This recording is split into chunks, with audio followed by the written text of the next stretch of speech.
Hello friends, welcome to my YouTube channel SS exam hack. So हमने current affairs की एक series start की थी जिसमें मैंने आपको नवंबर 2020 के इम्पोर्टेंट करंट अफेयर्स करा दिए थे। सो आज इसका सेकंड पार्ट में मैं आपको दिसंबर 2020 के इम्पोर्टेंट करंट अफेयर्स कराने वाला हूं। तो चलिए स्टार्ट करते हैं। देखिए, सबसे पहले इस वाले करंट अफेयर के पार्ट में हम पहले नेशनल न्यूज देखते हैं कि क्या क्या इम्पोर्टेंट चीज हुई है हमारे नेशन के अंदर में। सो देखिए, सबसे पहले housing and urban affair minister हैं हरदीप सिंह पुरी।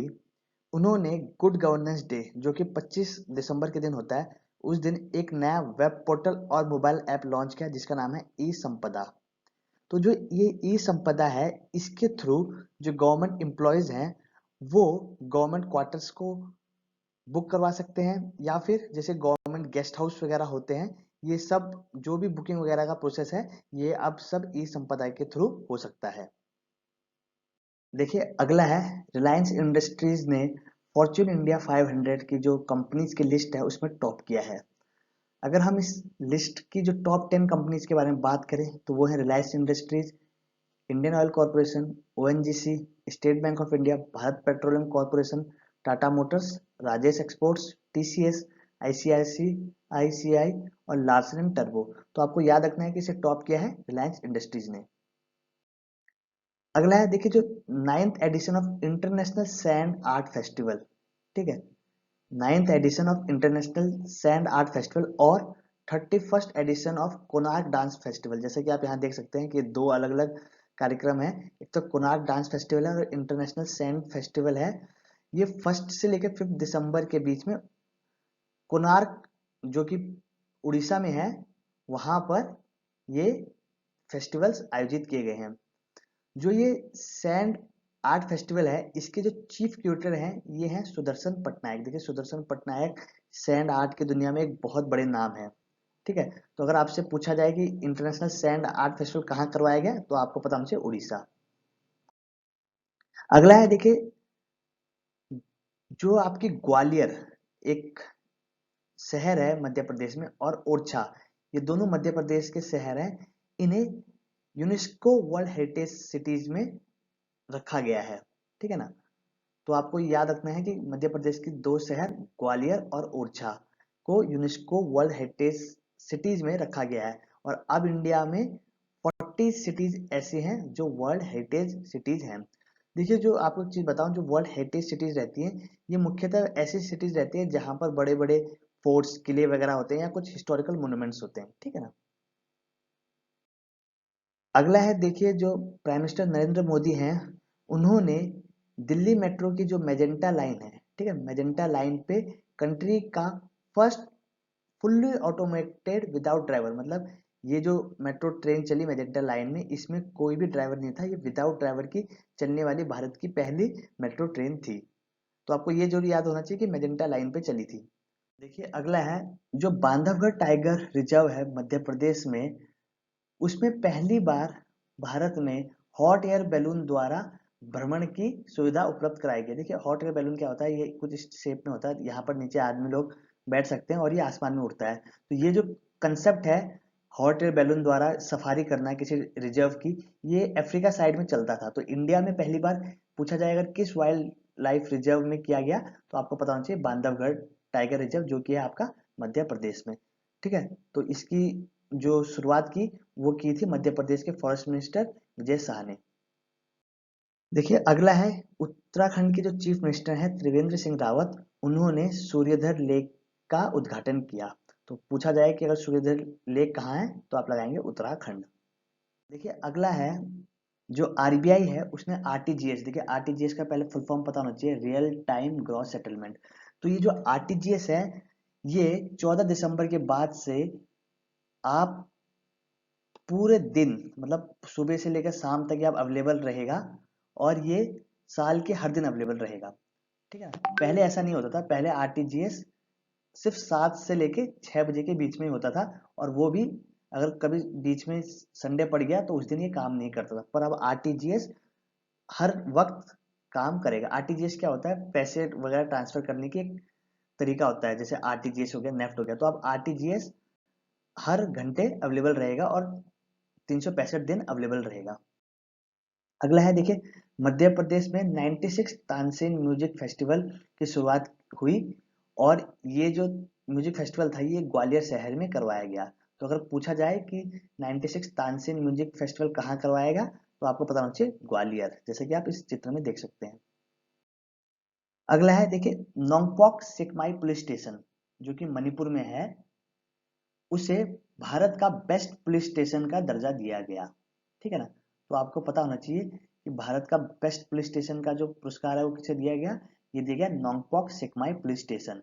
ठीक है, वहीं सूरमंगलम एक all women police station Tamil Nadu में है, जिसे दूसरा स्थान दिया गया। तो पहला दिया गया नोंगपोक को, दूसरा दिया गया सूरमंगलम को। देखिए अगला है, 21 साल की कॉलेज स्टूडेंट है आर्या राजेंद्रन, जिन्हें त्रिवंतपुरम कॉरपोरेशन का मेयर चुना गया है, और ऐसा करने के बाद वे भारत की सबसे यंगेस्ट मेयर बनी हैं। ठीक है ना, तो आपको ये नाम याद रखना है, आर्या राजेंद्रन, जो कि अब भारत की सबसे यंगेस्ट मेयर है, और ये किस शहर की मेयर बनी थी, त्रिवंतपुरम। अगला है, प्राइम मिनिस्टर नरेंद्र मोदी ने आगरा जो मेट्रो प्रोजेक्ट है उसका शिलान्यास या फिर उसका उद्घाटन कर दिया है, और ये जो आगरा मेट्रो है ये 2 कॉरिडोर में बनेगा, और ये 29.4 किलोमीटर लंबा होगा। जो ये मेट्रो है ये आगरा की जो टूरिस्ट अट्रैक्शन है, जैसे ताजमहल, आगरा फोर्ट, सिकंदरा और रेलवे स्टेशन और बस स्टेशन, इन सबको जोड़ेगा। तो आप कह सकते हैं कि आगरा मेट्रो अब सबसे नया प्रोजेक्ट है। अगला है देखिए, प्राइम मिनिस्टर नरेंद्र मोदी ने सेहत हेल्थ इंश्योरेंस स्कीम लॉन्च की है union territory of Jammu and Kashmir के लिए। ठीक है ना, तो इस स्कीम के बाद जो आयुष्मान भारत स्कीम में 1 करोड़ लोग और जुड़ जाएंगे। ठीक है ना, तो आपको ये याद रखना है कि जो सेहत हेल्थ स्कीम है ये कहाँ के लिए लॉन्च की गई है, जम्मू एंड कश्मीर के लिए। अगला है देखिए, बड़े फेमस ये व्यक्ति हैं जो कि एमडीएच के ओनर थे, इनको हम धर्मपाल गुलाटी के नाम से भी जानते हैं या जानते थे, तो इनकी मृत्यु हो गई है। ठीक है ना, तो ये एमडीएच के जो ओनर है धर्मपाल गुलाटी, इनकी अब मृत्यु हो गई है। इसके बाद हम देखने वाले हैं रिपोर्ट्स एंड रैंकिंग के जो भी इंपॉर्टेंट करंट अफेयर्स के टॉपिक हैं। देखिए ये बहुत इंपॉर्टेंट है अपने आप में, ये वाला जो स्लाइड है। देखिए यूएनडीपी, जिसका फुल फॉर्म है यूनाइटेड नेशंस डेवलपमेंट प्रोग्राम, ये हर साल एचडीआई रिलीज करता है। एचडीआई का फुल फॉर्म है ह्यूमन डेवलपमेंट इंडेक्स। तो ये जो ह्यूमन डेवलपमेंट इंडेक्स क्या होता है, पहले मैं ये आपको बताता हूँ। देखिए ह्यूमन डेवलपमेंट इंडेक्स के थ्रू कंट्रीज को मेजर किया जाता है 3 बेसिक डायमेंशंस पे। वो कौन कौन से होते हैं, वो होते हैं लाइफ एक्सपेक्टेंसी, ठीक है, एजुकेशन एंड पर कैपिटल इनकम। मतलब हर कंट्री में ये 3 फैक्टर जिसके जितने अच्छे होंगे वो उतना हाई एचडीआई होगा उसका वहां पर। तो अगर हम इंडिया की बात करें तो इंडिया को 2020 में 131 रैंक मिली है आउट ऑफ 189 कंट्रीज। तो आपको ये पता होना चाहिए। एक तो अगर आपसे पूछा जाए कि किस कंट्री ने टॉप किया, तो ये किया आपका नॉर्वे ने। ठीक है, अगर पूछा जाए कि किस कंट्री ने सबसे लोएस्ट रैंक मिली है कंट्री को, तो वो कंट्री है आपकी नाइजर। तो ये स्लाइड में जो जो कंट्रीज हैं आपको ये याद होनी चाहिए। अगला है देखिए, world wide ranking of civil economic and personal freedom, the human freedom index 2020 was released. तो ये जो 2020 की ह्यूमन फ्रीडम इंडेक्स है वो रिलीज की गई है, जिसमें भारत को 111th स्पॉट मिला है आउट ऑफ 162 कंट्रीज को। ठीक है, अगर हम बात करें कि किस कंट्री की ह्यूमन फ्रीडम इंडेक्स सबसे अच्छी है, मतलब कहाँ पर सबसे ज्यादा फ्रीडम मिलती है, तो वो है आपका न्यूजीलैंड। तो न्यूजीलैंड को टॉप रैंक दिया गया है ह्यूमन फ्रीडम इंडेक्स में। अगर हम बात करें कि किस कंट्री में सबसे लोवेस्ट ह्यूमन फ्रीडम इंडेक्स है, तो वो है आपकी सीरिया। तो यानी सीरिया में फ्रीडम की कमी है। ओके, अगला है लाहौर, जो कि पाकिस्तान की कल्चरल कैपिटल के नाम से जानी जाती है। उसे दुनिया का मोस्ट पॉल्यूटेड सिटी का दर्जा दिया गया है। अगर पूछा जाए कि मोस्ट पॉल्यूटेड सिटी का दर्जा किसे दिया गया है, तो वो है लाहौर। अगर हम इंडिया की कैपिटल न्यू दिल्ली की बात करें, तो वो सेकंड पोजीशन पे है मोस्ट पॉल्यूटेड सिटी के रैंकिंग्स पे। ठीक है, तो फर्स्ट आपको पता लगी लाहौर, सेकंड है न्यू दिल्ली, और थर्ड दी गई है काठमांडू को। अगला है देखिए, यूनेस्को ने जो बांग्लादेश के एक बड़े फेमस व्यक्ति हैं बांग बंधु शेख मुजीबुर रहमान, उनके नाम से एक नया पुरस्कार लॉन्च किया है। उसका नाम होगा UNESCO Bangladesh Bangabandhu Sheikh Mujibur Rahman international prize for creative economy. तो ये जो पुरस्कार दिया जाएगा वो क्रिएटिव इकोनॉमी के बेसिस में दिया जाएगा। अगर पूछा जाए कि यूनेस्को ने किस बांग्लादेश व्यक्ति के नाम पर एक नया इंटरनेशनल पुरस्कार लॉन्च किया, तो ये आपको पता होना चाहिए, बांग बंधु शेख मुजीबुर रहमान।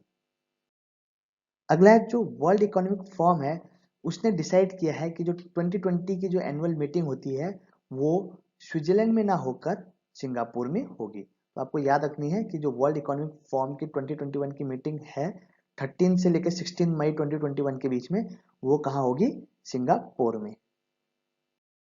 अब हम देखते हैं कुछ इंटरनेशनल अफेयर्स की इंपॉर्टेंट करंट अफेयर। तो देखिए, जो यूनाइटेड किंगडम के जो प्राइम मिनिस्टर हैं बोरिस जॉनसन, उन्हें पहले एक्सपेक्ट किया जा रहा था कि वे जो हमारा गणतंत्र दिवस है 26 जनवरी, उसमें चीफ गेस्ट के रूप में आएंगे। लेकिन बाद में कोरोना की वजह से या कोविड आउटब्रेक की वजह से उन्होंने अपनी ये ट्रिप कैंसिल की, जिस वजह से जो इस बार की 26 जनवरी की परेड थी उसमें पहली बार ऐसा हुआ 50 सालों में कि कोई भी चीफ गेस्ट नहीं था। तो इस बार की 26 जनवरी की परेड में कोई भी चीफ गेस्ट नहीं था। तो आना किसे था? बोरिस जॉनसन को। अगला है, देखिए, इंडिया और फिनलैंड ने एक एमओयू होता है मेमोरेंडम ऑफ अंडरस्टैंडिंग साइन किया है। किसके लिए? Development and corporation in the field of environmental protection and biodiversity. मतलब इन्वायरमेंट को प्रोटेक्ट करने के लिए इंडिया और फिनलैंड ने एक मेमोरेंडम ऑफ अंडरस्टैंडिंग साइन की है। देखिए, चाइना दुनिया का ऐसा दूसरा कंट्री बन गया है जिसने चंद्रमा पे अपने देश का झंडा फहराया है। इससे पहला ये जो कार्य था ये यूएसए ने अपने अपोलो मिशन के तहत 1969 में चंद्रमा पे अपने देश का झंडा फहराया था। ठीक है ना। जो न्यूजीलैंड है उसने अपने देश में क्लाइमेट इमरजेंसी लॉन्च कर दी है और इसके तहत उसने ये कसम खाई है कि वे अपने जो पब्लिक सेक्टर है उसको 2025 तक कार्बन न्यूट्रल बना लेगा। कार्बन न्यूट्रल मतलब कि वो वहां से किसी भी कार्बन डाइऑक्साइड की रिलीज पे पाबंदी या रोक लगा लेगा। न्यूजीलैंड ने क्लाइमेट इमरजेंसी लॉन्च करके वे अब ऐसा 32वां कंट्री बन गया है जिसने अपने देश में क्लाइमेट इमरजेंसी लॉन्च की हुई है। इससे पहले जापान, कनाडा, फ्रांस और यूनाइटेड किंगडम ने भी क्लाइमेट इमरजेंसी अपने अपने रिस्पेक्टिव कंट्री में लॉन्च की हुई है। देखिए, एक बहुत इंपॉर्टेंट सवाल ये है कि जो दुनिया की हाईएस्ट माउंटेन पीक है जिसे हम माउंट एवरेस्ट के नाम से जानते हैं, वो अब 86 सेंटीमीटर और लंबा हो गया है। नेपाल और चाइना गवर्नमेंट ने मिलकर एक सर्वे किया था और उसकी हाइट मेजर की थी। तो अब जो उसकी हाइट है वो है 8848.86 मीटर। ठीक है, तो आपको ये ध्यान रखना है कि अब जो माउंट एवरेस्ट की हाइट है वो है 8848.86 मीटर। तो अब ये कितना और बढ़ गया है? 86 सेंटीमीटर। अब हम स्पोर्ट्स के इंपॉर्टेंट करंट अफेयर्स देखते हैं। जो इंडियन टीम के कैप्टन हैं विराट कोहली, उन्होंने सचिन तेंदुलकर के दो बड़े रिकॉर्ड तोड़े। एक तो वे इंटरनेशनल क्रिकेट में 22,000 रन बनाने वाले सबसे तेज बल्लेबाज बने हैं। मतलब उन्होंने 22,000 रन सबसे कम इनिंग्स में बनाए हैं। साथ ही साथ ये इन्होंने इंटरनेशनल क्रिकेट में किया है, मतलब इसमें टेस्ट मैच और T20 और ओडीआई सारे काउंट है। साथ ही साथ उन्होंने ओडीआई क्रिकेट में 12,000 रन बनाने वाले सबसे तेज बल्लेबाज भी बन गए हैं। ठीक है ना। तो उन्होंने ये जो कारनामा है ये ऑस्ट्रेलिया के खिलाफ किया और उन्होंने जो 12,000 रन है वो 242 इनिंग्स में बना लिए थे। वहीं सचिन तेंदुलकर ने 12,000 रन 300 ओडीआई इनिंग्स में बनाए थे। तो ये दो रिकॉर्ड्स उन्होंने ब्रेक किए हैं। अगला है, श्रीनगर में जन्मे वुसु। वुसु क्या होता है? एक मिक्स मार्शल आर्ट टाइप का एक स्पोर्ट्स होता है जिसमें स्वॉर्ड, तलवारों से खेलते हैं। ठीक है ना। तो जो ये वुसु के जो कोच हैं इनका नाम है कुलदीप हांडू। तो ये जो कुलदीप हांडू है ये फिट इंडिया मूवमेंट के एम्बेसडर बने हैं। तो आपको पता होना चाहिए कि अगर पूछा जाए कि फिट इंडिया मूवमेंट के एम्बेसडर कौन बने हैं, तो ये हैं कुलदीप हांडू, जो कि क्या है? वुसु जो स्पोर्ट्स है उसके कोच हैं। अगला है, देखिए, न्यूजीलैंड के ऑलराउंडर कोरी एंडरसन, उन्होंने इंटरनेशनल क्रिकेट से रिटायरमेंट ले ली है। ठीक है ना। तो ये न्यूजीलैंड के लिए खेलते थे, इनके नाम पे एक बार फास्टेस्ट 100 का रिकॉर्ड था, वो रिकॉर्ड बाद में एबी डिविलियर्स ने तोड़ दिया था। अगला है जो इंटरनेशनल हॉकी फेडरेशन है, उसने 2023 का जो मेंस हॉकी वर्ल्ड कप है उसकी मेजबानी का जो दायित्व है वो उड़ीसा स्टेट को दिया है। तो ये जो 2023 का जो वर्ल्ड कप होगा ये उड़ीसा में कहाँ होगा, भुवनेश्वर में होगा, ठीक है ना। और ये लगातार दूसरी बार हो रहा है कि जो मेंस हॉकी वर्ल्ड कप है वो भारत के उड़ीसा स्टेट में हो रहा है। अगला है देखिए जो इंडियन एथलीट बजरंग पुनिया जो कि ये हैं, इन्हें और एल्वेनिल वलवारिन जो कि ये हैं शूटिंग जो स्पोर्ट्स खेलती हैं, इन्हें FICCI स्पोर्ट्स अवार्ड से नवाजा गया है। तो दोनों को best sports person of the year का अवार्ड मिला गया है। ओके, देखिए अगला है आईसीसी ने अपने ICC awards of the decade को अनाउंस किया। तो इसमें 10 साल का पीरियड लिया गया है 2010 से 2020 के बीच में। तो चलिए हम विनर्स देखते हैं। सबसे पहले ICC spirit of the cricket का जो अवार्ड है ये MS धोनी को दिया गया है। क्यों? क्योंकि इन्होंने इयान बेल का एक रनआउट था, उसकी अपील इन्होंने वापस ले ली थी।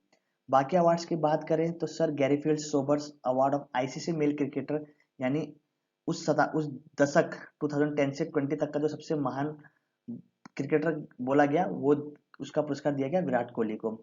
मेंस ओडीआई क्रिकेटर का अवार्ड भी विराट कोहली को दिया गया। T20 इंटरनेशनल क्रिकेट का अवार्ड दिया गया रशीद खान को। Test cricketer of the decade का अवार्ड दिया गया स्टीव स्मिथ को। और ICC men's associate cricketer of the decade का अवार्ड दिया गया काइल कोडचर को, जो कि स्कॉटलैंड के हैं। वहीं अगर आईसीसी विमेंस अवार्ड की बात करें तो इसमें एलिस पेरी जो कि ऑस्ट्रेलिया की एक ऑलराउंडर है, उन्हें 4 पुरस्कार मिले, 3 पुरस्कार। एक तो female cricketer of the decade, ODI cricketer of the decade, T20 international cricketer of the decade, तो ये तीनों एलसी पेरी को मिले। वहीं ICC women's associate cricketer of the decade का जो अवार्ड था वो कैथरीन ब्रिस को मिला, जो कि स्कॉटलैंड की है। अगला है देखिए Swedish pole vaulter Mondo Duplantis, ये है आपके मोंडो डुप्लांटिस। और वेनेजुएला की एक ट्रिपल जंपर है यूलिमिनार रोजास, ये है यूलिमिनार रोजास। उन्हें 2020 male and female athlete of the year का अवार्ड दिया गया। तो ये male athlete of the year है और ये female athlete of the year है। अगला है देखिए बायर्न म्यूनिख के जो स्ट्राइकर हैं रॉबर्ट लेवेंडोस्की, उन्हें फीफा मेंस प्लेयर 2020 के अवार्ड से सम्मानित किया गया, ठीक है ना। और ये जो अवार्ड थे ये पिछले कई सालों से लियोन मेसी और क्रिस्टियानो रोनाल्डो जीत रहे थे, पर इस बार जो ये पुरस्कार है ये मिला रॉबर्ट लेवेंडोस्की को। वहीं लूसी ब्रॉन जो कि इंग्लैंड की हैं, उन्हें बेस्ट फीमेल प्लेयर का अवार्ड मिला।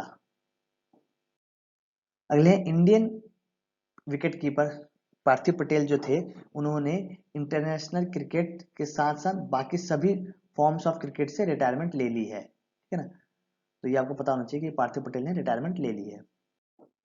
अगला है देखिए इंटरनेशनल ओलंपिक कमेटी है जो आईओसी, उसने ब्रेक डांसिंग आपने देखी होगी जिसमें बॉडी को ब्रेक कर करके डांस एक फॉर्म रहती है, तो उसे ओलंपिक्स में एज ए स्पोर्ट्स के रूप में इन्वॉल्व कर दिया है। ये देखिए इस थोड़ा सा ब्रेक डांसिंग इस टाइप की होती है। तो ये आप जो 2024 के पेरिस गेम्स है उसमें ब्रेक डांसिंग एक ओलंपिक स्पोर्ट्स के रूप में आएगा। देखिए जो स्पोर्ट्स मिनिस्ट्री है उसने खेलो इंडिया यूथ गेम्स में 4 नए खेल ऐड किए हैं। वो कौन कौन से हैं? एक तो है गटका, कलारीपट्टू, थंग था और मलकम। तो ये चारों गेम खेलो इंडिया यूथ गेम्स में ऐड कर दिए गए हैं। तो ये आपको चारों गेम पता होने चाहिए। अब कुछ इंपॉर्टेंट अवार्ड्स के बारे में डिस्कस करते हैं। देखिए रंजीत सिंह दिसाले जो कि गवर्नमेंट टीचर हैं जिला परिषद प्राइमरी स्कूल सोलापुर में, उन्हें 2020 के ग्लोबल टीचर प्राइज से नवाजा गया है। किससे? 2020 ग्लोबल टीचर प्राइज से। और इसके साथ उन्हें 7.4 करोड़ की इनामी रकम भी मिली है। देखिए ये अपने आप में एक नई चीज है। इंडियन अमेरिकन यंग साइंटिस्ट और इन्वेंटर हैं गीतांजलि राव, ठीक है। तो उन्हें टाइम्स मैगजीन में फ्रंट पे उन्हें रखा गया as a kid of the year. तो ये पहली बार लॉन्च किया गया था किड ऑफ द ईयर। तो ये किससे मिला है? ये मिला है गीतांजलि राव को। अगला है, देखिए जो इंडिया के प्रीमियर एग्रीकल्चर रिसर्च इंस्टीट्यूट है उसमें से एक ICR, Indian council of agriculture research, उसे international king Bhumibol world soil day award से नवाजा गया है। ठीक है ना। और ये अवार्ड कौन देता है? ये देता है एफएओ, जो कि है फूड एंड एग्रीकल्चर ऑर्गेनाइजेशन। तो एफएओ का एक बड़ा अवार्ड किसे मिला? आईसीएआर को। देखिए अगला है जर्नलिस्ट और ऑथर राजकमल झा। जो ये राजकमल झा हैं, इन्हें third Rabindranath Tagore literary prize for his novel city and the sea, मतलब इन्होंने एक नोवेल लिखा था सिटी एंड सी, उसके लिए इन्हें रविंद्रनाथ टैगोर लिटरेरी प्राइज से नवाजा गया है। अगला है, देखिए 2020 का Ramanujan prize for young mathematician का जो अवार्ड है वो दिया गया है डॉक्टर कैरोलिना अरोजो को। ठीक है ना। तो ये एक मैथमेटिशियन है, इन्हें 2020 का रामानुजन प्राइज से नवाजा गया है। और इनकी जो स्टडी का फोकस था वो था classify and describe the structure of algebraic varieties. Okay. अगला है, जो यूएस प्रेसिडेंट है डोनाल्ड ट्रंप, उन्होंने भारत के जो प्रधानमंत्री हैं नरेंद्र मोदी, उन्हें अमेरिका का highest military decoration award Legion of Merit से नवाजा है। तो अगर पूछा जाए कि किस इंडियन पॉलिटिशियन को लीजन ऑफ मेरिट से नवाजा गया है, तो वो है नरेंद्र मोदी। अब कुछ इंपॉर्टेंट डेज के बारे में डिस्कस करते हैं। देखिए सबसे इंपॉर्टेंट है, हर साल 1 दिसंबर को एड्स डे के रूप में मनाया जाता है। याद करने का तरीका मैंने ऐसे याद किया था, ए भी फर्स्ट आता है और आई भी फर्स्ट होता है, तो थोड़ा आपको याद हो जाएगा। 1 दिसंबर को एड्स डे के रूप में मनाया जाता है। और इस बार का जो एड्स डे का जो थीम था वो था ग्लोबल सॉलिडेरिटी शेयर्ड रिस्पॉन्सिबिलिटी। अगला है international day of person with disabilities, मनाया जाता है December 3 को। ठीक है। तो आपको याद रखना है कि जो international day of person with disabilities मनाया जाता है 3 तारीख को। जो 2020 का थीम था वो था not all disabilities are visible. अगला है इंडियन जो गुड गवर्नेंस डे, जिसको हम हिंदी में कहते हैं सुशासन दिवस, मतलब आपको अच्छा शासन करना है, वो मनाया जाता है 25 दिसंबर के दिन। 25 दिसंबर के दिन क्या हुआ था? 25 दिसंबर के दिन भारत रत्न श्री अटल बिहारी वाजपेयी का जन्म हुआ था। अगला है, देखिए ये बहुत बार पूछा गया बहुत एग्जामों में कि ह्यूमन राइट्स डे कब मनाया जाता है। तो जो ह्यूमन राइट्स डे है वो 10 दिसंबर को मनाया जाता है। तो इस बार का जो थीम था ह्यूमन राइट डे का वो था recover better stand up for human rights. अगला है Indian arm force flag day. जो Indian arm force flag day है वो 7 दिसंबर के दिन मनाया जाता है। तो आपको याद होना चाहिए कि इंडियन आर्म्ड फोर्स डे 7 दिसंबर के मनाया जाता है। अगला है नेशनल फार्मर्स डे, या फिर हम जिसे किसान दिवस के रूप में भी जानते हैं। तो भारत का जो किसान दिवस है वो 23 दिसंबर के दिन मनाया जाता है। और अगर पूछा जाए कि किसान दिवस किस की याद में मनाया जाता है, तो ये हमारे भारत के पूर्व प्रधानमंत्री चौधरी चरण सिंह की याद में किसान दिवस मनाया जाता है। अगला है इंडियन नेवी डे। देखिए इंडियन नेवी डे पूछा जाता है कि इंडियन नेवी डे किस दिन मनाया जाता है, तो यह है 4 दिसंबर को। आपको बाकी 2 डे भी पता होना चाहिए। एक होता है आर्मी डे, वो होता है 15 जनवरी को, और एयरफोर्स डे होता है 8 अक्टूबर को। एक इंटरेस्टिंग फैक्ट ये है कि जो मराठा एम्परर थे छत्रपति शिवाजी भोसले, उन्हें फादर ऑफ इंडियन आर्मी के रूप से माना जाता है। फिर है इंडियन नेवी और वियतनामीज नेवी ने एक नेवल एक्सरसाइज की जिसका नाम है पाससेक्स।